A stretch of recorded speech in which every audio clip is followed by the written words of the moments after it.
of course, we were excited to get out of there with a win, and sometimes some wins look better than others, but I thought it was a very great team effort. I thought everybody played hard in there. Special teams, defense, did a lot of good things out there, and when you can keep him under wraps, and I'm not sure how much we kept him under wraps, he's a great football player, but they put the hit on him to get the ball, and you got to give him credit. Offensively, we did some things pretty good, we did some things bad. They put a lot of pressure on the blitzes. Jim hit a couple of them in there. He hung in there, he persevered, he took some good hits, but I thought he played very well. I really did. I thought he hung in there. We had some great catches. Bestie Jackson was outstanding. He really gets 3 turnovers, and actually accounted for 2, but he played super, and I think the other thing is the catch that Wendell Davis made is probably as good as you'll see in a clutch situation. That's what you call going for the ball. So we're overly happy with everybody. I thought Brian Wagner did a good job in crucial situations of punting the football when we had to get the ball out. Early in the game, things weren't too good, but I thought he came around, stuck with it, hung in there, and you know, he handled the pressure pretty good at the end. So you know, it's a rewarding one. We're very pleased, and of course we go back home, we get a chance to heal up a little bit, and then we get after whoever we got next week. Minnesota. Coach, what about the... you talk about Davis's catch. Outstanding catch. Yeah, it was a call. We called what he called, he got the blitz, and what we were doing, we were giving a little too much ground on a 51 deep. Jim I don't know how he got rid of the ball, but he got rid of it. He knew what Wendell was going to do, and Wendell just took it away from the guy. But of course, they were playing man out there. They did some good things on us. I think they surprised us a little bit, but then when you live by the blitz, sometimes you get bit by it. But you know, they came after us quite a bit. I think they were concerned about stopping the running game, and really we should have jumped most of our running plays and stayed with the tosses. And when we did go to the toss, we had pretty much success with it. Did you get the feel that Davis played took a little of a charge out of it? Well, I really you analyze that, please. That's way too Coach, can you talk about the day that Bestie Jackson had? That was what? The day that Bestie Jackson had a couple of... I just said he played very well, Bob, and we gave him a game ball. So I mean, there's not much more I can say. Who else did you give the balls to today? We didn't give any to anybody right now until we look at the film. Mike, on this ride, you had the big play by Wendell, the veterans in Christmas City. Well, Matt played very well. I was glad to see Matt get a whole game under his belt. He said he feels good. He looks like he's beat up a little bit, but he said he feels real good. Guy I was pleased to see playing there was Thomas Sanders, because he really hadn't practiced. And he said he felt good enough to go, and he had the rib pads on, and he went good, too. So we got play out of everybody. Brad Muster was not able to go. He has the hamstring strain. So we got, I thought we got good play out of a lot of people that we had in. I thought our receiver, McKinnon, Ron Morris, Wendell, Dennis Gentry, you know, you can't get much better than that. They all played well in the game. Emery made some key catches again on the bootleg. He made a nice catch down there. Jim did a good job getting that ball to him.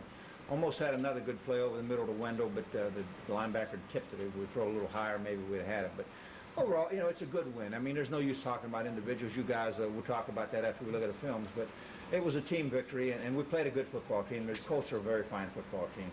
I think they'll win a lot of games, you know, but, you know, our job is to try to win. You know, we can't worry about what the other team does. We have to come down here with the idea we've got to go out here with a win, and pretty ugly. Otherwise, I don't care. I thought it was a great team effort. Mike, what about the emotion on defense? We had good emotion on defense. I thought everybody played well out there. I mean, you know, I was happy when Richard. I was very unhappy about the penalties. I think the penalties are stupid, and we can't have them. We have too many penalties. We had 11 last week. We had approached 11 this week.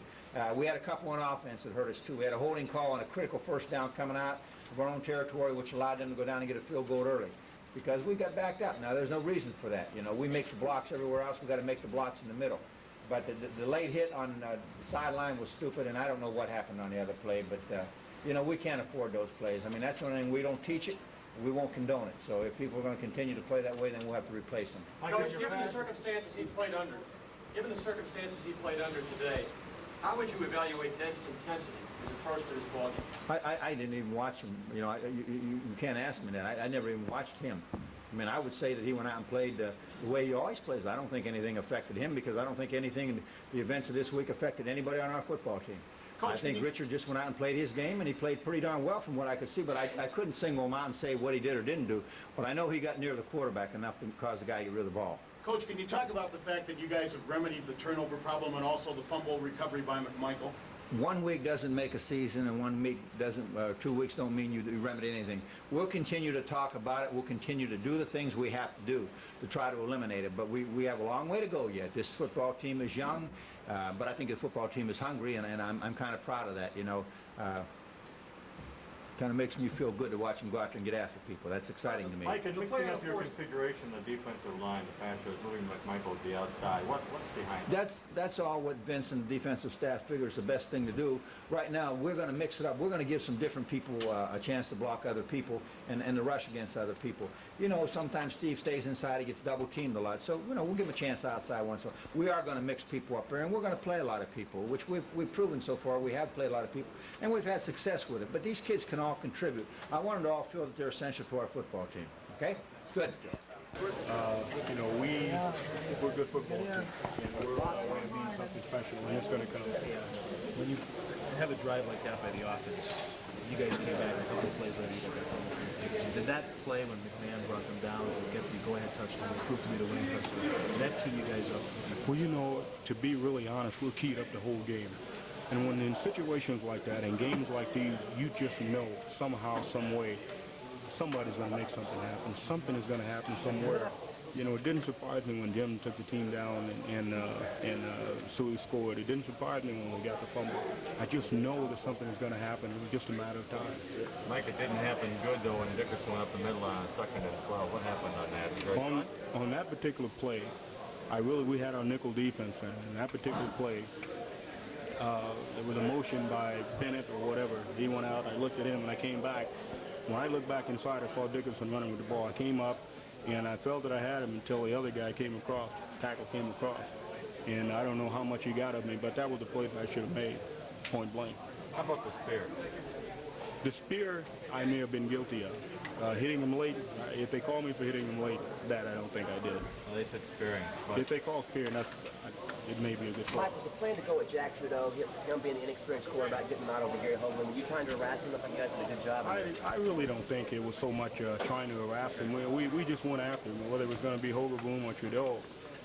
You know, we were just going to get after him, and I think our front line did an excellent job coming off the ball and doing what they had to do. You guys predicted that Dickerson would lay the ball on the carpet, and he did, and it was a big play. Well, you know, it's just one of those things. You know, I guess every player has his liability or whatever, and that's something that one of these days I'm sure he'll overcome. How did that play go?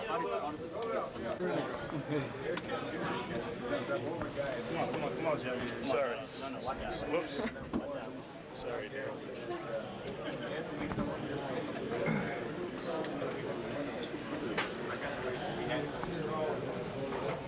Uncharacteristic of this.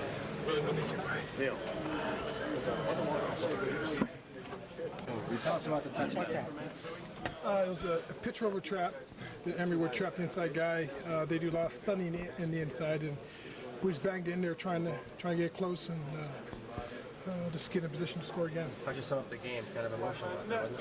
Well, they did a lot of things. They did a good job of confusing us. They were stunting a lot of people. They brought a lot of blitzes, different types of blitzes at us, and they mixed your game plan up well, very well.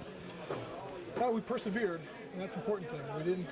We stuck to the game plan, and we didn't let some of their stunts really get us down. And the fortunate thing is we had a big drive when we had to, a big play by Wendell Davis. So it's a good one. We won the ball game, and you don't like to have that close, but you got to come up with those drives, and you got to persevere and have enough chutzpah to get the job done. How about that drive? Wendell makes the big play, and if he doesn't, it's done. But the play calling and even the attitude that you guys displayed on offense. Well, it's something that McMahon's been around, and Bortz and Becker and Thayer, all those guys. It's the attitude you have. Some way, somehow, we'll get the job done, and things will work out. It's a confidence you got to have to really be a championship team, and you know you have that. You have that, and things will work out. It's something that we've had since '84, and it's very nice that we still have it. We displayed a lot last year. It's you have very strong belief in your preparation and your work during the week, and things will work out. If you keep working hard out there, things are going to turn out. You know, it's a very good team effort. The defense did a great job. We put a lot of pressure on them. They did a tremendous job, and we came up with a big drive when we had to. Didn't play as with the great continuity that we did last week, but they did a good job. We won the game.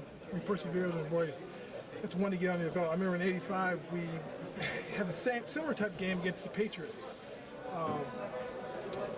Early in the year, so I think our second ball game, and they had some great linebackers with them, and We did well. Earl, you've been playing individually some kind of football these 2 years. Well, Reports of your death are premature. You guys manufactured that. I'm playing well. Things are going well. It's a big year. I got married this year, so maybe it had something to do with it. Thanks, Matt. Thank you. Just be more efficient. I mean, we hate to come down to a couple of plays and look back on film. If we would have did this, if we would have did that, we shouldn't have called this play in that situation. But you always question the call. You always question it after the game is over, if it was the right call, and you never know if it was the right call when the game is over.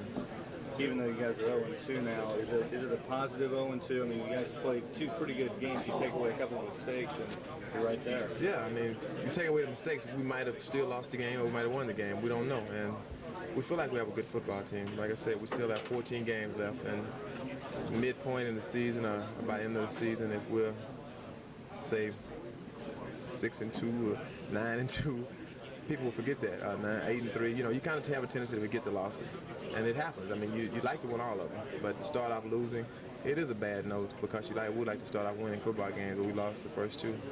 Better to work out the kinks now than later in the year. Right? Yeah, really. Thanks, buddy. Good luck. So often the media and the fans make a lot of fun, but they don't really know how difficult it is to win a football 25 times a year. No. No, it's difficult to run a football and hold on to it and try to weave and bob through guys and get hit. It's hard. I mean, it's just like a quarterback driving back and looking downfield, and you can feel the rush around you, but you don't have time to look at the guys rushing. You have to look at your receivers. I mean, it's hard to do that. It's unfortunate that everyone doesn't get a chance to experience that, just to know what it's like to get hit, to get hit or to drop back and feel a Richard Dent coming down on you. And as you throw the ball, he still hits you. Then you would have a tendency to say, wow, this is harder than what it looks. Would you say it's the toughest position to play, possibly? What, running back? Or what you Well, have to do? as far as the punishment, I'd say, yeah, it is one of the toughest positions to play. As far as quarterback has one of the toughest positions because he has to know offensive line, running back, receiver. He has to think all the time because when a situation comes up, he has to audible from one play to another play. That's very difficult because you know what you see and you may see something different than everyone else on the line sees. So, that's one tough position also. Could you tell us about the 12-yard touchdown route? It was a play that was called, we usually call it, if they have a total look. A total look is when they're rushing everyone. They didn't rush everyone that time, and they called it, and it hit perfect. I didn't think it was a good call personally, but it was the perfect call. It's just like a fan. You sit in the stands and say, why did they call that play, and it didn't work? Well, when you see a play from the stands and it works, you say, why did they call that? And then it breaks for a touchdown. Oh, that was a great call. So I was kind of guilty of that at that time. They called it. I questioned the call. At the time, it seemed like the key play of the game. Yeah. It was a key play in the game, but they came back and they scored again, and they went on to win the football game. You ran over Singletary. Well, spun off of him. Spun off of him.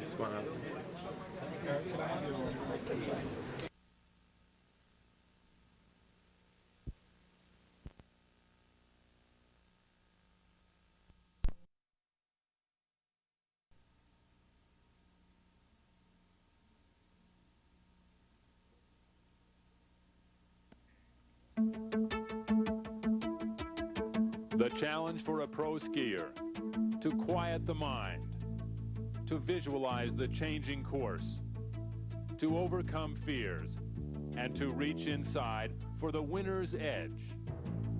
All this in the brief moments before the race begins. And all for a potential $1 million payday.